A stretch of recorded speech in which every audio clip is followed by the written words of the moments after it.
여러분 안녕하세요. 행복한 노후를 준비하는 금토연구소의 박종현입니다. 여러분 어떻게 주말 잘 보내고 계시죠? 현재 시각 11월 24일 오후 4시 48분을 지나가고 있습니다. 갑자기 이제 날씨가 많이 추워진 것 같습니다. 지금 다음 주 화요일 날 비가 오고 나서는 수요일부터는 뭐 영하로 접어들던데 여러분 감기 조심하시길 바라겠고요.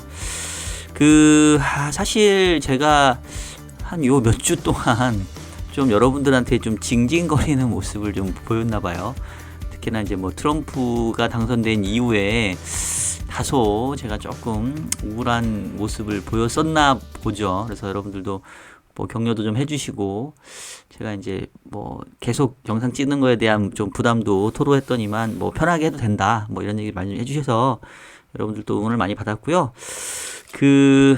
제가 댓글을 이제 사실 웬만하면 달아드리는데 요즘은 좀 바빠서 잘 못 달고 있는데 제가 보긴 다 보거든요. 근데 우리 댓글 중에 이제 한 분께서 이제 기억에 남는 게, 아니 이게 트럼프 비난이 너무 도를 넘어선 거 아니냐.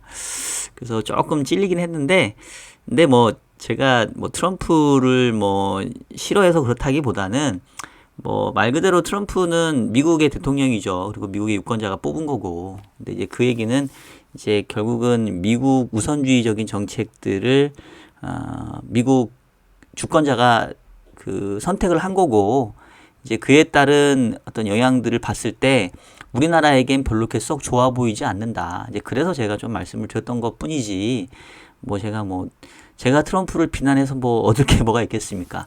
근데 이제 저는 좀 반성을 했던 거는, 사실은 이 어떤 뭐든지 이런 정치적인 이벤트도 그렇고 경제 환경도 그렇고 결국은 그 상황에도 분명히 이제 투자의 기회는 있고 강세를 보이는 그런 자산군들이 있거든요. 우리는 그것들을 찾아내서 좋은 자산에 투자하고 약할 것 같은 자산에 대한 비중을 줄이는 게 사실은 이 현명한 포트폴리오 리밸런싱의 과정이거든요. 근데 제가 조금 반성했던 거는, 이제 그러한 현명한 대처를 해야 되는데 약간 좀 감정에 좀 젖어들어서 너무 좀 한탄만 했던 게 아닌가, 이제 그런 부분에 대해서 저는 좀 반성을 했고, 좀 지적해 주신 부분들 잘 겸허하게 수용을 해서 이제 다시 지금부터는 그러면 이제 우리가 현 상황을 어떻게 볼 거고 어떻게 우리가 이제 접근할 거냐라는 조금 더 발전적이고 건설적인 그런 내용들을 좀 말씀을 드리도록 하겠습니다.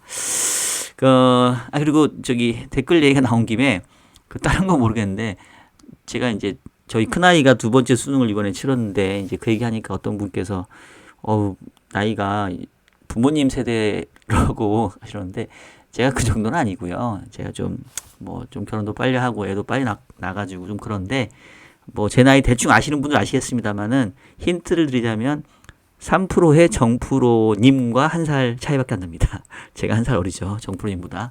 그 정도 연배니까 여러분 너무 오해하지 마시길 바라겠습니다. 자, 시장을 이제 한번 쭉 리뷰를 해볼 텐데, 일단은 뭐 지난주에도 뭐 미국 시장은 상당히 좀 좋았습니다. 지금 사실 자산군별로 좋은 자산을 꼽으라고 한다면 미국 주식하고 그다음에 이제 뭐니 해도 가장 최근에 각광받는 자산은 이 가상화폐죠.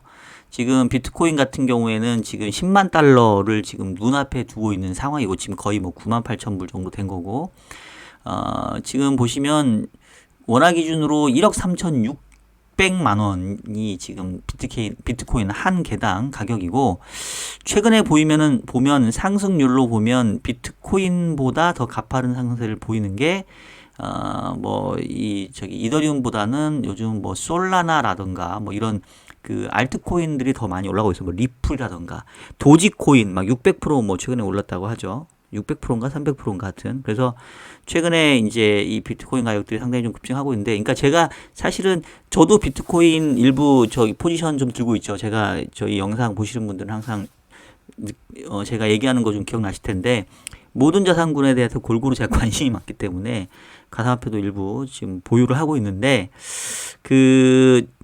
요것도 마찬가지예요. 그러니까 트럼프가 당선이 됐고 이제 빨리 정신 차리고, 이거 트럼프 당선됐으면 이제 뭐가 좋을까? 그러면 그때부터 가상화폐랑 테슬라 매수만 했어도 사실 지난 며칠 동안 엄청난 수익을 좀 거둘 수 있었겠죠. 분명히 기회는 있었단 말이에요. 근데 뭐 한 1, 2주 동안 벌써 트럼프 당선된 지 그 정도 시간이 지났는데 그동안 뭐 아무것도 안 하고 넋놓고 있었으면 상당히 좋은 투자 기회를 날렸다고 볼 수가 있는 거죠. 이제 그런 면에서 좀 정신 차리고 봐야 된다고 보여지는데 일단 코인 얘기를 좀 먼저 꺼내보면 일단 기본적으로 트럼프 대통령이 후보 시절부터 나는 친 가상자산 대통령이 되겠다라고 얘기를 하면서 이제 이 가상자산 시장에서 엄청난 어떤 호재성 발언을 좀 했었고 실질적으로 트럼프도 이 가상화폐를 많이 보유하고 있다고 하고요. 미국 정부도 많이 들고 있습니다. 그래서 지금 저도 좀 이쪽을 좀 공부를 해야 되는데 일단 트럼프가 가상화폐를 미는 것 중에 하나가 지금 미국의 재정 적자가 상당히 좀 심하잖아요. 근데 트럼프도 이런 재정 적자의 그 부담을 간과하진 않는 것 같아요. 그래서 머스크를 정부 효율부의 그 위원장으로 앉힌 것도 이 재정 적자에 대한 해소 문제를 좀 생각하는 것 같고, 그 다음에 어느 인터뷰에서인가 보니까 트럼프가 이 가상화폐를 통해서 미국의 재정 적자를 좀 완화시킬 수 있는 부분들을 생각하는 것 같더라고요. 즉 가상화폐 가격을 띄워가지고 뭐 비트코인으로 재정 적자를 갚으려고 하는 건지 아니면 부담을 서로 상계해서 가져가려고 하는 건지 또 달러와 강세에 대한 어떤 헤게모니 싸움에서 이 가상화폐를 적절하게 이용하려고 하는지 하여튼 좀 이런 부분들이 있어서 생각보다 그냥 단순히 투기적인 성격보다는 이 현 트럼프 정부가 가상화폐 시장을 적극적으로 이용을 해서 이거를 뭔가 이 정책 운영에도 반영을 할 가능성이 좀 커 보인다라는 것들이 조금씩은 보이는 것 같아요. 그래서 저도 이제 이쪽은 조금 더 제가 더 공부를 해서 어느 정도 좀 개념이 잡히면 다시 말씀을 드릴 텐데 그런 부분들이 지금 작용하고 있기 때문에 이 코인 시장이 생각보다 쉽게 사그라들 건 아닌 것 같다라는 말씀을 일단 좀 드리고 싶고요. 그다음에 그 지난주 같은 경우에는 또 그 강력한 호재가 나타났던 게 지금 현재 SEC 미국 증권거래위원회 위원장이 게리 겐슬러 아니겠습니까? 근데 이 양반이 대표적으로 이 반가상화폐 성향을 가지고 있는 그래서 비트코인 ETF나 이더리움 ETF가 상장되는 과정에서도 상당한 진통을 겪었던 이유 중에 하나가 이 게리 겐슬러가 상당히 이 가상화폐를 현 제도권 시장으로 들여오는 거에 대한 반감을 많이 나타냈었는데 이 사람이 이제 결국은 트럼프가 당선된 이후에 이제 본인하고는 결이 안 맞고 뭐 트럼프도 이미 그 여러 차례 얘기를 했었고 자기 취임하자마자 이 게리 겐슬러 잘라버린다고 했으니까 그래서 이제 역시 이 게리 겐슬러 위원장도 1월 20일부로 이제 사임한다 뭐 이렇게 지금 얘기를 했죠. 뭐 이미 트럼프가 취임하는 날 잘라버리겠다라고 공언했고 게리 겐슬러도 뭐 아쉬울 거 없고 뭐 본인도 잘릴 거 아니까 나 그럼 트럼프 당선 취임 날 사퇴하겠다라고 이제 밝혔다라는 거죠. 그래서 결국은 트럼프 정부의 출범과 함께 그동안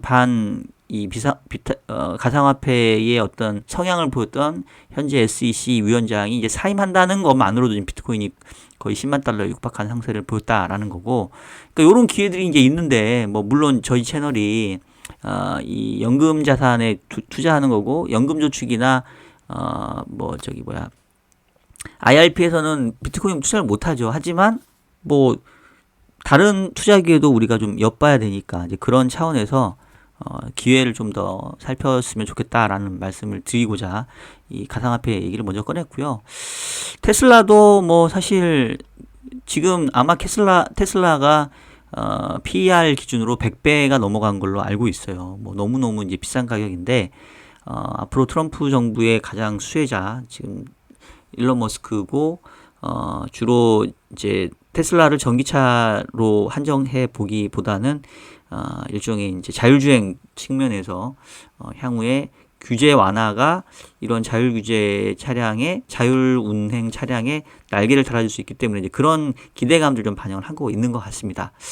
근데 모르겠네요. 이게 일단 뭐 테슬라도 그렇고 비트코인도 그렇고 이게 이제 트럼프 행정부가 이제 아직 취임도 안 했으니까 1월 20일 날 들어서니까 적어도 4년 동안은 이제 흐름이 이어질 거 아니에요. 이제 그렇다고 보면은 뭐 모멘텀 자체는 계속 좋다고 볼 수 있는데 이제 문제는 단기간에 가격은 많이 올랐다라는 거. 지금 테슬라도 그렇고 뭐 비트코인도 그렇고 이제 그래서 그런 부분들에 있어서 약간 이 투자하는 데 있어서 타이밍에 대한 고민은 필요하다. 뭐 이런 정도 좀 말씀을 드리도록 하겠고요. 하여튼 뭐 미국 주식시장 전체적으로 좋고 뭐 가상화폐 이제 좋은 모습이고 국내 주식도 지난주에 조금 반등하면서 이제 코스피가 2,500선에 들어왔는데 뭐 기본적으로 삼성전자가 10조 원대의 자사주 매입 발표한 부분이 좀 컸고요. 그다음에 이제 제가 지난주에 사실은 현 정부의 정책을 조금 비난했던, 그러니까 비판을 했죠. 그러니까 제가 트럼프를 막 싫어해서 트럼프 욕을 했다기보다는, 트럼프의 어떤 정책도 그렇고, 최근에 중국의 정책도 그렇고, 상당히 강도 높은 결국 경기부양책들을 내고 있는데, 우리나라는 지금 뭐 하냐. 지금 이렇게 해서는 안 된다. 이제 이런 어떤, 고민을 좀 말씀을 드렸던 거고요. 근데 이제 그거를 왜 제가 계속 말씀드리냐면 그 지난 그 유튜브에 댓글도 보니까 제가 이제 한국은행에 뭔가 좀 그 경기 부양책이 필요하다라고 하니까 금리 인하를 얘기하는 거냐, 지금 금리 인하하면 안 되는 거 아니냐, 이제 이런 좀 다양한 의견도 좀 주신 것 같아요. 근데 기본적으로 여러분 이제 그 이 말씀을 좀 드리고 싶은데, 제가 이번 주에 제목을 어떤 걸 잡을지 고민하다가 바보야, 문제는 성장이야 이랬는데, 이제 요 바보야라는 지칭은 우리 구독자님께 하는 게 아니니까요. 여러분 오해하지 마시고. 결국은 이제 정책을 위반하는 사람들한테 하는 얘기죠. 그리고 이 문구는 잘 아시는 것처럼 예전에 이 클린턴 대통령이 선거 캐치프레이즈를 쓸 때 Is the economy stupid? 이런 얘기가 있었죠. 바보야, 문제는 경제라고. 지금 경제가 중요하지 다른 거 신경 쓸 때가 아니야. 이래서 이제 이게 상당히 유명한 문구가 됐는데, 제가 이제 고민했던 게, 지금 현재 상황은 우리나라의 어떤 정책을 이끌고 있는 분들에게 하고 싶은 말은, 바보야, 문제는 성장이다. 지금 우리나라의 성장이 상당히 위협받고 있다. 그래서 성장을 높이기 위한 정책들을 내놔야 된다라는 말씀을 좀 드리고 싶은 거고요. 이제 그게 왜 그러냐면, 결국은 여러분 성장이 중요한 이유는 딱 하나예요. 성장이 멈춰 있고 저성장으로 가면 고용시장이 상당히 위축이 됩니다. 그러니까 중국도 대규모의 경기 부양책을 펴는 이유가, 중국에서도 그 청년들이 대학에서 졸업해서 나오는 인원이 1년에 몇십만 명 되는 걸로 알고 있어요. 걔네들이 중국 성장률이 5% 이하, 4% 중반 이하가 되면 얘네들이 실업자로 바로 전락을 해버려요. 그러면 실업이 늘어나면 여러분 무슨 상황이 벌어지냐면 사회가 상당히 불안해집니다. 청년 실업도 늘어나고, 그 다음에 노인 실업도, 중장년층 실업도 늘어나면 이 사람들이 할 게 없으니까 자기 신세에 비관하고 강력 범죄를 우발적으로 범하게 되고, 하여튼 사회가 되게 혼란스러워져요. 그래서 우리가 성장을 목표로 한 정책을 펴야 되는 이유는 결국은 적절한 이런 그 고용시장의 어떤 고용 창출 효과를 유지시켜 줘야 되기 때문에 그렇습니다. 자, 그런데 우리나라 지금 현재 어떠냐면, 그 최근에 발표됐던 그 고용시장 집계를 보니까 지난달에, 그러니까 10월 달이죠. 전년 동기 대비 취업자 증가폭이 4개월 만에 10만 명 아래로 내려갔다. 즉 지금 고용시장 상당히 좀 취약한 거죠. 뭐 고용시장이 안 좋은 거는 제가 꼭 이렇게 기사를 보여드리지 않더라도 여러분 많이 실감을 하실 거예요. 그리고 뭐 최근에 이제 건설 시장이 상당히 위축돼 있다 보니까 또 건설 그 시장에서 일하시는 일용 근로자분들도 지금 상당히 좀 어렵고, 그다음에 이제 뭐 우리가 이렇게 뭐 아이들 뭐 대학 뭐 좋은 데 보내려고 하는 이유도 뭐겠습니까? 이게 뭐 애들이 웬만한 그 좋은 대학에 그 과를 나와도 취업이 쉽지가 않아요. 그러니까 이제 뭐 한국에서 부모들이 죽어라 뭐 의대 뭐 그 저기 의학과 이런 걸 보내려고 하는 이유가 취업에 대한 고민을 덜 하니까. 그러니까 이제 이게 상당히 뭐 여러 가지 것들과 맞물려 있다는 거죠. 그래서 지금 우리나라는 지금 상당히 경기 여건 자체가 취약하기 때문에 이 성장을 촉진하기 위한 정책이 필요하다라는 거고, 그 얘기를 제가 한 게 아니에요. 그 지난주에 그 IMF의 연례 회의가 있었죠. 여기서 지금 IMF가 무슨 얘기를 했냐면, 그 내년도에 한국 경제의 경기 하락 위험이 너무 크다. 올해도 성장률 낮췄고요. 지금 올해 성장률을 2.5에서 2.2%로 낮췄고, 그 다음에 내년도의 성장률 전망치를 현재로는 2%로 내다봤는데, 아마 뭐 2%가 아닌 1%대로 내려갈 가능성도 있는 거죠. 그러면서 지금 얘기하는 게 점진적인 금리 인하 필요하다. 고령화 대응, 성장 잠재력 확충을 하기 위한 정책적인 어떤 역할이 필요하다는 얘기를 합니다. 그러니까 금리 인하라고 하는 게 물론 저도 많은 부작용을 갖고 있다는 걸 알고 있죠. 우리 구독자분들도 야 지금 금리 인하해서 한국 경제에 도움이 되겠냐 라고 얘기를 할 수 있는데, 그리고 괜히 쓸데없이 부동산 가격만 자극하는 거 아니냐, 뭐 당연히 그런 우려가 있죠. 근데 모든 정책은 공과 실이 있어요. 그러니까 부작용은 최소화시키고 긍정적인 효과를 최대화시키려고 노력하는 게 바로 정책입니다. 그래서 지금 뭐 금리 인하라고 하는 게 현재로서는 그냥 단순한 금리 인하는 득보다는 실이 클 수 있어요. 저도 그 부분에 대해서 우려를 합니다. 그래서 제가 계속 얘기했던 게 정책 공조가 필요하다. 부동산 시장으로 이 금리 인하를 했는데 그 유동성이 쓸데없는 부동산 시장으로 흘러가게 하면 안 되고, 거기에 뚝을 막아야겠죠.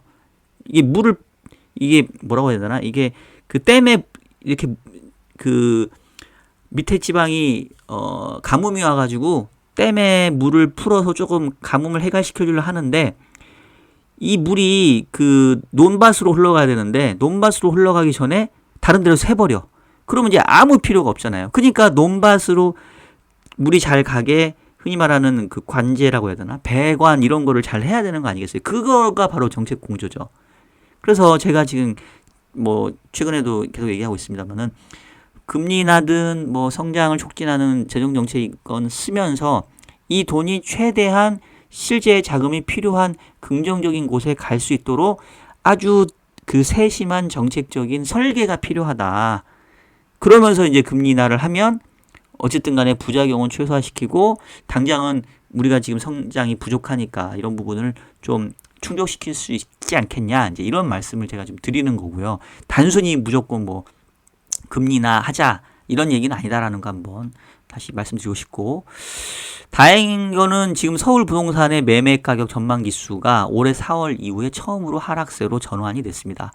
뭐 금리도 낮아지고 향후에 부동산 공급이 부족하다라는 우려들 때문에 부동산 시장이 좀 불안불안하긴 한데, 부동산 시장도 경기에서 완전히 따로 놀기는 어렵다 보니까 최근에 주택대출의 규제 강화와 또 어떤 내수 경기의 불안함이 다소 이 부동산 시장에 좀 약세로 나타나고 있는 것 같아요. 그러니까 이런 분위기를 잘 이어가야 된다는 얘기예요. 이걸 잘 이용을 해서 지금 부동산 시장에서 다소 매수세가 좀 주춤했으니까 빨리 향후에 공급이 안정적으로 나올 거다라는 대책 내놓고, 그리고 뭐 실수요자들에겐 조금 그 최근 상황이 안 좋긴 하겠지만 어쨌든 이 투기적인 수요들은 막고, 그러면서 또 유동성도 공급하고 뭐 이래야 되는 상황이라고 저는 생각하고요. 지금 이제 금리 인하가 뭐 제가 필요하다 안 필요하다라는 얘기를 여기서 장황 드릴 필요는 없는데, 주위를 둘러보면 여러분 의외로 고금리에 그 상당히 그 고통을 겪는 계층도 많이 있습니다. 사업을 하는 계층도 마찬가지고 자영업자들도 마찬가지고, 기본적으로 성장이 2%밖에 안 나오는데 금리가 그 이상이면 장사해가지고 이자 내고 나면은 남는 게 없는 거예요. 그러니까 그런 부분은, 그러니까 금리라고 하는 게 일종의 그 자율조정 기능이 필요한 게, 금리를 인하해 준다고 해서 성장을 촉진할 수는 없어요. 그렇지만 경제가 안 좋아지는데 금리를 높게 유지하면 그럼 더 부담되지. 만약에 금리 인하가 오히려 경제에 부담이 된다? 그러면 금리를 올리면 됩니까? 금리 인하가 경제에 악영향을 미친다라고 하면은, 그러면 금리를 오히려 인상하면 긍정적인 효과가 생기는 겁니까? 그렇지는 않을 거 아니에요. 그래서 그런 차원에서 좀 접근이 필요하다라는 말씀을 좀 드리고 싶고, 지금 이제 왜 또 제가 금리 인하라는 거를 얘기를 하냐면, 지난주에 조금 의미 있는 그런 게 있었던 게, 지난주에 그 시장을 보시면 여러분 보세요. 우리나라 금리가 지금 지난주 국고채 3년 금리가 13bp 하락을 했고 10년짜리가 11bp 하락을 했어요. 그래서 현재 국고채 3년 금리가 2.816까지 내려왔는데, 눈치채신 분들은 아시겠습니다만은 현재 우리나라의 기준금리는 3.25%입니다. 근데 3년 만기 국고채 금리는 2.8%라는 얘기는 3.25보다 지금 거의 한 뭐 40bp, 50bp 금리가 낮은 거 아니에요. 그러니까 그 얘기는 금리 인하에 대한 기대감들이 지금 시장에 다시 반영되고 있다는 거고, 특히나 지난주에 금리 하락폭이 컸는데 그거를 이끌었던 게 또 외국인이에요. 외국인이 지난주에 국채 선물이라고 하는 그 이자율을 거래하는 선물 시장에서 어마어마한 대규모 순매수를 기록을 했습니다. 그래서 최근에 국내의 금리의 흐름을 보시면 그 미국 금리하고는 조금 따로 놀고 있어요. 지금 미국 금리 같은 경우는 그 차트로 봤었을 때는 미국채 10년짜리 금리가 지금 4.4%까지 이렇게 확 올라와 있죠. 이게 지금 올해 9월 달에 3.62, 4.5니까 거의 100bp 올라왔단 말이에요. 근데 국고채 10년 금리를 보시면 보세요. 지금 올해 9월이나 현재나 거의 비슷하죠. 올라간 게 없어 지금. 오히려 최근에 좀 금리가 하락을 했죠. 그리고 지난주에 외국인들이 대규모의 그 순매수를 보였다는 얘기는 바로 요번 주에 예정되어 있는 목요일 날 예정된 11월 금통위에 대한 기대감들이 좀 반영되지 않았나 싶습니다. 현재로서는 10월 달에 금리 인하를 하고 11월에 한국은행이 추가로 금리를 인하할 가능성은 그렇게 높지는 않아요. 근데 지금 시장에서의 기대는 적어도 소수 의견, 금리 인하를 주장하는 소수 의견이 나올 거다.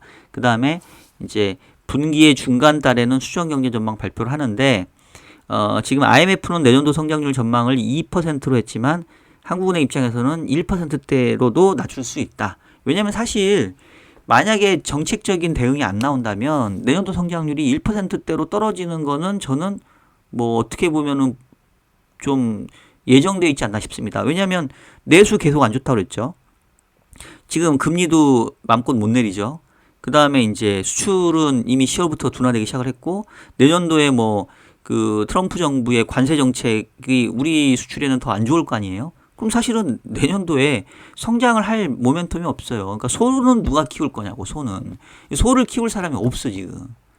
그래서 사실은 액면 그대로 내년도 전망을 하자면 뭐 1%대 성장이 전혀 이상스럽지가 않습니다. 이제 그래서 그런 전망이 나오다 보면 결국은 뭐 당장은 아니더라도 금리 인하가 필요한 상황으로 갈 수밖에 없는 거 아니냐. 이제 이러면서 외국인들이 좀 배팅을 했고요. 그 다음에 이제 그러면 금리 인하만 하면 다 끝나냐. 결국은 정책 공조라고 있잖아요. 재정 정책도 써야 됩니다. 그래서 이번 주에 또 그 이슈가 됐던 게 갑자기 추경 얘기가 나와서 추경 얘기. 저기 목요일이었나 금요일이었나 금요일이었나 추경 얘기가 갑자기 나왔다가 쏙 들어갔는데 지금 그 대통령실 고위 관계자 발언이 연초 추가 경정 예산 난 편성 논란에 대해서 선을 그었다 나왔는데 지난주 목요일 날이었나 봐요. 금요일이었나 정확히 기억 안 나네. 목요일 저녁 아니면 금요일 날 아침에 오전에 갑자기 내년도에 추경을 할 수 있다 이러면서 단기간에 그냥 살짝 올랐어요. 그러다가 다시 이제 좀 빠졌는데 근데 이제 대통령실에서는 좀 선을 그었습니다. 왜냐하면 지금 아직 내년도 예산안이 지금 심사가 안 끝났어요. 그래서 내년도 예산안 심사하고 있는데 갑자기 내년 초에 추경하겠다라고 하면은 말이 안 되지. 내년도 예산안을 짜고 있는데 예산안이 통과도 안 됐는데 내년도 초에 추경하겠다는 얘기는 그러려면은 올해 이미 예산안에 더 많이 반영을 했었어야죠. 그러니까 이제 대통령실이 선을 그었단 말이에요. 기재부도 내년 초에 추경 검토하고 있지 않다. 그랬는데 일단은 이 얘기가 나온 그 행간을 읽으셔야 되는 게 그 얘기 뭐냐면 정부의 정책적인 스탠스도 그동안에는 그 현재 윤석열 정부는 이른바 그 재정 건전성에 그 방점을 찍고 재정 확대는 상당히 좀 기피하는 쪽이었단 말이에요. 근데 이제 여러분 그거는 제가 조금 말씀을 드리고 싶은 게 이제 뭐 혹자는 아니 이럴 때 재정 써야지 언제 쓰려고 이러냐. 물론 그것도 맞는 얘기예요. 근데 중요한 게 뭐냐면 우리가 재정 여력이 별로 없어요. 지난 몇 년 동안 특히 코로나를 겪으면서 많이 썼다고 우리도 재정을 쓰고 싶어도 우리가 GDP 대비 국가 부채가 지금 50%가 넘고요. 그 다음에 그 우리는 고령화가 빠르게 진행되기 때문에 지금이야 50%지만 몇 년도 정도 지나면 이 그 복지 비용이 늘어나면서 국가 부채의 규모가 이 기하 함수처럼 이렇게 확 급증을 해버려요. 그러니까 몇 년 뒤를 내다보면 지금 허리띠 졸라 멜 수밖에 없는 상황인 거예요. 그러니까 이게 참 뭐 살림이 넉넉하면 할 수 있지. 그리고 뭐 내년 뭐 미래가 없다. 일단은 지금 살고 보자라고 하면 막 써도 되죠. 근데 그게 아니니까 현 정부도 어쩔 수 없이 재정에 대해서 그렇게 보수적으로 봤던 건데 이제 그것도 미래도 현재가 어느 정도 받쳐줘야 미래가 있으니까 이제 현 정부도 심각성을 생각하고 일단 내년에는 좀 재정을 좀 늘리려고 하는 그런 스탠스를 지금 보여주는 것 같아요. 그래서 그런 분위기가 반영돼서 연초 추경 얘기가 나온 것 같고 현실적으로 연초 추경은 가능하지 않습니다. 왜냐하면 일단은 추경이라는 게 추가 경정 예산이에요. 한 해의 예산을 써보는데 부족하면 추가로 예산을 더 편성해 쓴다는 게 추경이거든요. 그러니까 말 그대로 내년도 예산을 먼저 써보고 그 다음에 부족하면 내년 하반기 정도나 이제 얘기가 나올 건데 지금 추경 얘기가 먼저 나온다는 걸 보면 이제 정부의 스탠스도 야 이거 이제 이렇게 여유 있는 상황이 아니다. 뭔가 지금 빠르게 성장에 대한 정책을 펴야 되겠다라는 그런 어떤 스탠스로의 전환을 얘기한다. 이제 이렇게 좀 여러분 이해를 해주시면 좋을 것 같고. 그래서 결국은 지난주에 나타났던 어떤 전체적인 분위기는 한국 정부도 문제의 심각성을 깨닫고 그리고 IMF도 그렇고 내년도 성장률 전망치를 상당히 하향 조정하면서 경고를 하니까 한국은행도 그렇고 정부도 그렇고 경기에 대한 부양책에 대해서 이전보다는 훨씬 더 적극적인 의사를 지금 조금 이렇게 보여주고 있다. 어떤 변화들이 나타나고 있다. 이제 이런 차원에서 여러분 좀 바라보셔야 될 것 같고요. 이제 그렇다고 하면 저는 지금 사실 계속 제가 기본적인 포트가 미국 주식은 좀 비싸다. 한국 주식은 너무 싼데 모멘텀이 없다. 이제 이런 거 아니겠습니까? 지금도 뭐 싸긴 싸죠. 싸긴 싼데 이게 사실 모멘텀이 생겨야 한국 주가가 좀 올라갈 텐데 당장 뭐 정부가 적극적인 재정을 쓰고 뭐 금리 인하 한다 해서 우리가 뭐 성장이 높아지고 그다음에 뭐 주가가 올라가고 뭐 이렇게 될 거다라고 제가 또 설레발치는 건 아닙니다. 다만 이제 제가 얘기하고 싶은 건 뭐냐면 정부 당국도 이제 문제의 심각성을 좀 깨닫고 있다. 뭔가 좀 조치를 내놓으려는 어떤 고민을 하고 있다라는 부분에서 만약에 그런 고민들이 현실화된다라고 한다면 우리 시장이 내년 가면 조금 기대를 해볼 수 있는 거 아니냐. 어느 시점인가는. 즉 그런 어떤 작은 희망 정도를 체크해놓고 그게 실제로 될지 안 될지를 우리가 지켜보면서 이 투자 전략에 좀 반영을 하면 좋지 않을까. 지금 당장 하자는 게 아니니까 여러분 오해하지 마시고 이런 어떤 약간의 미묘한 변화가 있다. 그게 지난주에 여러 가지 어떤 이벤트들이 있었다. 요 정도로 여러분 좀 생각을 하시면 될 것 같습니다. 자, 그리고 다 얘기했나? 이 정도면 하여튼 뭐 이 정도고 이번 주에 그 이벤트들만 좀 소개해드리고 마무리할 건데 지금 요번 주 같은 경우는 그 목요일 날 추수감사절이 있어요, 미국에. 28일 날에서 좀 28일 날 미국장이 이제 휴장을 하는데 우리는 그날 금통이 있다고 말씀드렸고 그다음에 이제 수요일 날 FOMC 의사록 발표되고 10월 PC 이 물가지표가 발표가 됩니다. 지금 연준에서는 12월 FOMC에서 금리 동결 가능성이 지금 상당히 높아졌어요. 지금 FF 선물 시장을 보게 되면은 금리 동결 가능성이 무려 47%.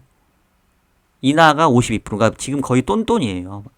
근데 최근에 상황을 봐도 제가 봐도 지금 미국이 금리 인하를 굳이 해야 될 필요가 있나 싶습니다. 뭐 주식은 사상 최고치고 그 다음에 이제 가상화폐 시장으로 돈이 몰린다는 얘기는 약간의 또 자산 가격이 인플레에 대한 기대심이 높아진다는 건데 뭐 물가 지표가 여기서 또 어느 정도 좀 높은 수준에서 유지가 된다고 하면 저도 개인적으로 12월 FOMC에서는 금리 동결 가능성이 지금으로서는 높지 않나 이런 생각이 좀 들고요.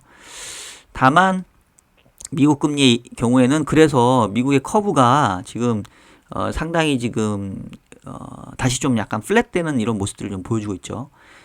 지금 보시면은 그 미국의 약간 미국에 보시면 단기 쪽 금리 좀 높고 그 다음에 중기 빠졌다가 장기 약간 좀 찌그러져 있는데 어쨌든 최근에 미국채 금리의 모습을 보면 2년짜리 금리가 좀 상당히 좀 많이 이렇게 계속 올라가는 모습이고 10년짜리 금리는 약간 조금 고점 본 듯한 이런 모습들을 보여주고 있습니다. 그래서 어쨌든 그 기본적으로 미국의 금리 인하가 예상보다는 좀 느려질 수 있다라는 부분들은 미국의 단기 금리와 그다음에 미국의 달러화를 강하게 지지하는 요인이 좀 될 거고요. 반면에 이제 우리는 뭐 성장이 워낙 부진하고 내수 침체에 대한 우려 때문에 금리 인하에 대한 기대가 조금 생기고 있기 때문에 시장 금리가 좀 디커플링 되는. 그래서 채권 현재로 봤을 때는 미국채 그 가격 메리트가 좀 높긴 한데 오히려 이제 국내 채권은 조금 더 경기 침체에 모멘텀이 실리는 상황이고, 근데 이제 내년도를 통으로 보게 되면 뭐 저는 어쨌든 그 기본적으로 미국 채권하고 오히려 한국 주식이 현재로서는 약간 가격 메리트가 생겼으니까 어느 시점인가는 분명히 또 이 두 자산이 좀 아웃퍼폼 할 수 있는 시기는 분명히 올 수 있다고 봅니다. 그래서 그 시기들 잘 한번 포착해 갔으면 좋겠고요. 일단은 뭐 그 올해 연말이랑 내년도 트럼프 취임하기 전까지는 뭐 최근의 흐름에서 크게 단기간에 좀 바뀔 만한 상황은 아니기 때문에 뭐 그런 시차에 대한 부분들은 여러분 좀 더 지켜보시면 좋을 것 같습니다. 자, 오늘 영상은 이 정도 마무리하도록 할게요. 자, 여러분 지금까지 주간 일슈 분석 보내드렸고요. 뭐 제가 나름 그 한 주 동안 어쨌든 뭐 넋두리이든 아니면 제 나름대로 시황 정리든 하여튼 뭐 그래도 일요일 날은 여러분들과 이렇게 제 의견을 좀 나누는 시간 가질 테니까 여러분들도 댓글을 통해서 여러분 의견 많이 공유해 주시고요. 이 우리가 사회과학이라고 해야 되나? 이 정답이 없거든요. 누가 옳다 그르다의 시장이 아니기 때문에 여러분 다양한 의견 이 댓글에 남겨주시면 제가 바로바로 답글은 못 따라 드려도 제가 꼭 참고하고 제 어떤 전략에도 반영하고 제가 또 향후에 영상을 찍어나가는 방향에도 반영을 할 테니까 여러분도 어쨌든 무풀보다는 악풀이 나으니까, 아니다, 악풀은 하지 마시고 그래도 선풀 위주로 많은 또 참여해 주시기 바라겠습니다. 자, 그러면 저는 오늘 영상 여기서 마치도록 하겠고요. 다음 주 일요일 날에는 12월 포트폴리오 리밸런싱 전략으로 돌아오도록 하겠습니다. 여러분 다음 주에 뵐게요. 안녕.